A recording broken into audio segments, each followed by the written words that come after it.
तो पहले सबसे आपको बहुत बहुत बधाई हो। जिस तरीके से आपको प्रत्याशी सर घोषित कर दिया गया दक्षिणी दिल्ली से, क्या स्थितियां रहेंगी चुनाव को लेकर के, क्या शुभचिंतकों के लिए मैसेज होगा आपका? देखिए, सबसे पहले जो जो एक बहुत बड़ा मुद्दा है, वो जो वंचित समाज है हमारा, जिसको आज 50 साल तक इन लोगों ने बिल्कुल हर तरीके से ठगा गया है, उस समाज को मैं फ्रंट लाइन पे लाने की कोशिश करूंगा। दूसरा, जो साउथ दिल्ली का जो डेवलपमेंट का मामला है, हरित क्रांति, जितना भी ग्रीन एरिया था इस दक्षिण दक्षिण दिल्ली में, पूरा का पूरा कंक्रीट से ढक दिया गया। उसमें कोई कार्रवाई होगी? इंक्रोचमेंट, ट्रैफिक और उसके अलावा सुविधाएं, जितनी भी गवर्नमेंट से सुविधाएं मिलती हैं जो हमारे वंचित समाज तक पहुंचनी चाहिए, वो एक भी सुविधा वहां तक नहीं पहुंच रही। आज हम लोग सैलरी के ऊपर लड़ रहे हैं, बीजेपी वो एमसीडी उसके ऊपर लड़ रही है। दोनों की नूरा कुश्ती का खेल चल रहा है, पिछले 10 साल से हम लोग देख रहे हैं।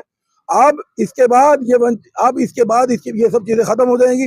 बहन मायावती का जो हाथ मजबूत करेंगे, तो ये समझ लिए एक मुझे लोकसभा भेजने का मतलब है बहन मायावती जी आपके लिए लोकसभा में बैठी है। अब्दुल जी, लगातार जिस तरीके से बीजेपी का इस सीट पर कब्जा रहा है और अतिक्रमण के मामले कहें तो ये प्रमुख मुद्दा है दक्षिणी दिल्ली का, क्या लग रहा है कि इस मामले को लेकर के बेहतर कुछ कार्य होगा अगर आप आते हैं? देखिए जी, सबसे जो प्रणम मुद्दा है जो मैंने उठाया है इस बार हरित क्रांति का, ये मुद्दा बहुत इंपॉर्टेंट मुद्दा है। देखिए, दक्षिण दिल्ली का जो डिमार्केशन है, रकबा कहीं 1700 एकड़ है तो वो बोल रहा है 2800 एकड़, कहीं रकबा तो हम बॉर्डर लाइन ही नहीं क्लियर कर पा रहे कि दिल्ली और हरियाणा का बॉर्डर क्या है। मैं बाहरी दिल्ली क्षेत्र से लड़ रहा हूँ और इस क्षेत्र पे मैंने पहले भी मुद्दा उठाया। 3 एसडीएम और दो इसमें निलंबित भी हुए डिमार्केशन के मामले में। 10 साल से मेरा कोर्ट में इनके साथ मैटर चल रहा है। हम लोग डिमार्केशन ही नहीं कर पा रहे पूरी हमारी दिल्ली कहाँ तक है, हम कैसे दिल्ली का डेवलप करें। जब हमारे पास डिमार्केशन नक्शा ही नहीं होगा तो उसके लिए क्या हम पटल पे क्या कार्य कर सकते हैं। तो ये एसडीएम तो डीएम का जो काम है, इन्हें करना पड़ेगा। मैं ज्यादा इसमें अभी चुनाव का समय है, मैं इस चीजों को कंट्रोवर्सी में नहीं पढ़ना चाहता। और जो दूसरे जो मेरे खिलाफ जो 2 लोग और भी चुनाव लड़ रहे हैं, यहाँ पर माननीय सहीराम हैं जो विधायक है तुगलकाबाद से, और एक और विधायक हैं जो विपक्ष के नेता भी हैं दिल्ली में, उनका रामवीर बिधुड़ी कोई नाम है। तो और भी लोग चल रहे हैं, मैं भी हूँ। देखिए, ये समय बताएगा क्या है। मायावती जी ने पूरा मजबूती के साथ मुझे दिल्ली में लड़ाने की बात करी है और उन्होंने वादा करा है कि मैं आपके लिए रोड शो करूंगी। मैं आपके 2-3 बार यहाँ पर उन्होंने मेरे को वादा किया कि मैं यहाँ पर बड़ी बड़ी जनसभाएं करूंगा। 7 सीटों में जिस तरीके से 6 सीटों का पहले ही चरण में अनाउंसमेंट हुआ, आपकी सीट 2 दिन बाद आई, क्या इस सीट को लेकर कोई पेच फंसा था क्या? कोई कंट्रोवर्सी नहीं थी। मेरी खुद बहन मायावती जी से बात हुई। बहन मायावती जी ने मुझे बोला था कि हमारे बहुजन समाज का आशीर्वाद आपके साथ है, और बहुजन समाज का आशीर्वाद अगर मेरे साथ है तो फिर मैं बिल्कुल निश्चित हो गया था। हाँ, परिप्रेक्षी कुछ चीजें ऐसी थी जिसमें 1 दिन का समय लगा।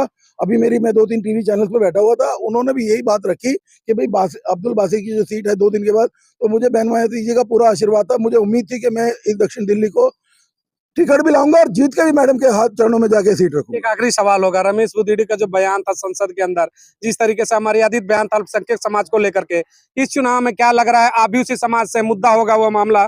देखिए, ये कोई टिप्पणी योग्य चीज नहीं है, मगर बहन मायावती जी ने साइलेंट करके जवाब दिया इसका। आप इस बात को समझ सकते हैं कि बहन मायावती जी ने पहले पूरे सोर्स करे कि रमेश बिधुड़ी जैसे लीडर को यहाँ से दोबारा एमपी का टिकट ना मिले। उसके बाद एक मुसलमान कैंडिडेट को उतारना, भाई इतना ही जवाब होता है। हम लोग गाली गलौज वाले लोग नहीं है, सभ्य समाज के लोग हैं। बहुजन समाज एक सभ्य समाज है, और बहुजन समाज और मुस्लिम समाज एक ऐसा समाज है जिसने आज तक किसी भी कंट्रोवर्सी में पड़ने के, किसी भी लड़ाई झगड़ों में पड़ने का कोई काम नहीं है।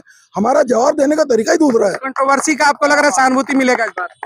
देखिए, मैं इस बात से कोई सहानुभूति चाहता भी नहीं हूँ। रमेश बिधुड़ी से भी मेरे संबंध है। रमेश बिधुड़ी जैसे लीडर ठीक हैं, वो मेरे लोकल एमपी भी रहे हैं। यहाँ पर 10 साल हमने उनके साथ काम भी करा है, मगर उनकी जो सच्चाई है वो उन्होंने लोकसभा में अपनी बता दी। मुझे इसके बारे में कोई बात नहीं। 2 चेहरे अल्पसंख्यक समाज से चांदी चौक से जिस तरीके से दिया गया, और यहाँ दक्षिणी दिल्ली से। बाकी अगर हम बात करते हैं एनडीए गठबंधन इंडिया, एक भी मुस्लिम चेहरा नहीं, क्या कहेंगे? इससे कहीं ना कहीं एक मैसेज क्लियर कट है दलित मुस्लिम फैक्टर का।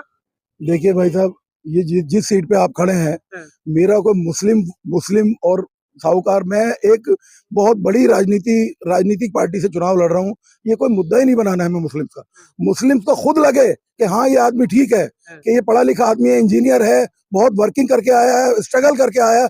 मुस्लिम समाज को अगर लगे कि हाँ, ये आदमी ठीक है, तो मैं उनसे रिक्वेस्ट करूंगा कि वोट बहन मायावती जी को ही दें। किस तरीके से दक्षिणी दिल्ली का आज प्रत्याशी घोषित हुए अब्दुल बासित, उसके बाद आज भव्य उनका जो स्वागत समारोह, उसमें उनके समाज से जुड़े हुए लोग हैं, क्या लगता है सर, अब्दुल बासी जी का जिस तरीके से प्रत्याशी घोषित किया गया, माहौल क्या रहेगा, पक्ष में रहेगा, चुनाव कैसा रहेगा? अच्छा माहौल रहेगा। बासित साहब अच्छे वोटों से जीतने के पूरे कोशिश करेंगे और जीत जाएंगे।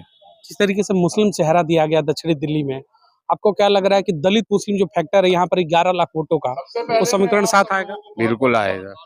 दलित मुस्लिम मुस्लिम चेहरा आने से अच्छा रहेगा।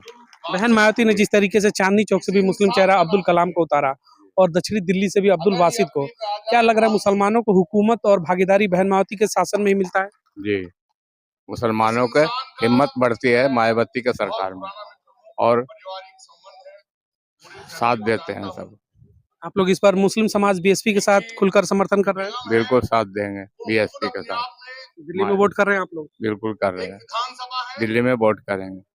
इंडिया गठबंधन के प्रत्याशी भी यहाँ से सही राम पहलवान है, क्या उधर भी कांग्रेस की तरफ मुस्लिम समाज जाएगा या फिर बीएसपी की तरफ से? कुछ जाएगा, बाकी बीएसपी के साथ ज्यादा है। उम्मीद है इस बार? उम्मीद है। आपके प्रत्याशी कैसे हैं यहाँ के, जिनको इस बार बहन जी ने भेजा है, अब्दुल बासित, क्या लग रहा है? अब्दुल बासित सही है और मजबूत है। दलित मुस्लिम वोट मिलेगा उनको? बिल्कुल मिलेगा दलित मुस्लिम। इसी लोकसभा से जिस तरीके से रमेश बुदेड़ी ने बयान दिया था मुसलमानों को लेकर के संसद के अंदर, क्या वो मुद्दा भी इस चुनाव में कहीं ना कहीं आप लोग उठाएंगे उसे? बिल्कुल उठेगा। जो उल्टा सीधा बात किया पार्लियामेंट के अंदर वो गलत किया है, वो मुद्दा भी उठेगा। यानी मुसलमानों को जो आतंकी और तमाम ऐसे कटुए शब्द से इस्तेमाल किए गए, वो मुद्दा इस बार चुनाव में रहेगा लोकसभा में? बिल्कुल रहेगा जी। जो उल्टे सीधे भाषण दिया है पार्लियामेंट के अंदर वो मुद्दा भी रहेगा।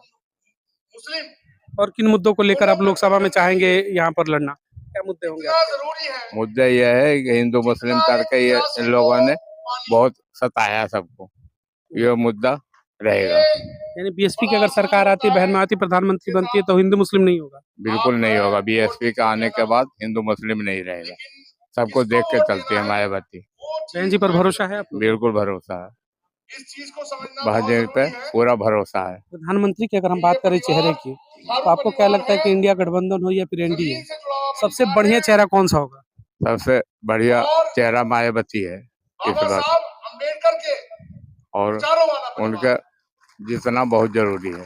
आपको क्यों लगता है कि मायावती आएंगी तो बेहतर होगा? हाँ, बेहतर रहेगा। सबको एक एक तरीके से देखते हैं मायावती, और लोग इधर उधर कर देते हैं। यानी बीएसपी की सरकार आएगी तो हिंदू मुस्लिम का जो मामला है वो नहीं होता है, सबका साथ सबका विकास मायावती के ही शासन में होता है। मायावती के शासन में सबका काम होता है, इसलिए मायावती का जीतना बहुत जरूरी है। एक अपने समाज के लिए क्या कहने, मुस्लिम समाज के लिए मैसेज क्या होगा आपका?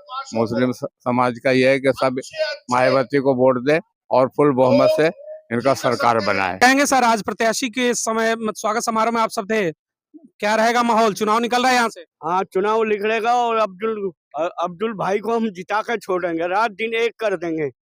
हाँ, मैं रात दिन एक कर दूंगा और कंधे से कंधा मिला के चलूंगा। दिल्ली से कितनी सीटें निकल रही हैं, लग रहा है बीएसपी भाई यहाँ से जीत करके मायावती को प्रधानमंत्री के रूप में देखेंगे आप? हाँ जी, हाँ जी, मायावती को प्रधानमंत्री बनाएंगे। और ये मनवादी सरकार है, ये जो भी है, ये मनवादी सरकार है, ये गरीबा का कभी भला नहीं कर रहा, और गरीब को तो करोड़पति बना दिया, गरीब को गरीब कर दिया। आज देखो, वो केजरीवाल है, मोदी जी ने वो भी बंद करवा दिया, ईडी लगा के। एक मोदी जी पूरे भारत में गरीब आदमी को इतना लाचार कर दिया उसने कि वो जेल भेज के। अब्दुल बासित क्या चुनाव जीतेंगे यहाँ से, क्या लग रहा है आप लोगों को? मैं अब्दुल भाई को जिता कर छोड़ूंगा और रात दिन एक कर दूंगा, और मेरा झंडा जो भी है वो अभी यहाँ पर पंचशील का है, और मैं कल 2 झंडे लगाऊंगा और मैं सुबह शाम घूमा कल से प्रचार शुरू हो जाएगा? हाँ, मेरा कल से प्रचार शुरू हो जाएगा। आज की जो वर्तमान सरकार है ना, भारतीय जनता पार्टी जो सरकार है, बीजेपी सरकार है, जो ये हिंदू मुस्लिम करती है, इनके ऊपर में हमारी रहेगी। और सबसे ज्यादा जो नौजवानों की रोजगार की, शिक्षा की, हमारी बहनों की, हमारी माताओं की, उनके मान सम्मान की जो बात है, उनको लेकर के मुद्दों में हमारी लड़ाई रहेगी और वोट के दम पर हम जीत के दिखाएंगे। और जो हमारे भाई हैं जिनको हमने यहाँ पे लोकसभा की टिकट दी है, हम वादा करते हैं, जैसे हमने उसके पार्षद के चुनाव में प्रियंका बहन का हमने साथ दिया था कंधे से कंधा मिलाकर, इसी तरीके से हम भाई का भी हम साथ देंगे और घर घर जाके गली गली जा करके निया बहुजन समाज पार्टी का बहन कुंवरी मायावती जी का काम वो बताएंगे जो उन्होंने उत्तर प्रदेश के अंदर करके दिखाया। प्रधानमंत्री बनाने के लिए बहन मायावती की जो जद्दोजहद पूरे देश के अंदर चली है, क्या लोकसभा दक्षिणी दिल्ली से शुरुआत होगी उसकी? बिल्कुल होगी। देखिए, जब हम लोग ही नहीं निकलेंगे, जो कार्यकर्ता जो जमीनी लेवल पर है, जो है ना अच्छी तरीके से जानते हैं बहुजन समाज पार्टी के बारे में, जिन्हों जो ये जानते हैं कि बहन जी ने क्या काम करा है, क्या नहीं करा है, वो जब तक कार्यकर्ता अगर जमीन पे नहीं उतरेगा तो जनता को कैसे पता पड़ेगा? है ना? हमें पता है कि बहन जी ने क्या करा, तो हम जनता के पास जाएंगे, घर घर जाएंगे, बताएंगे।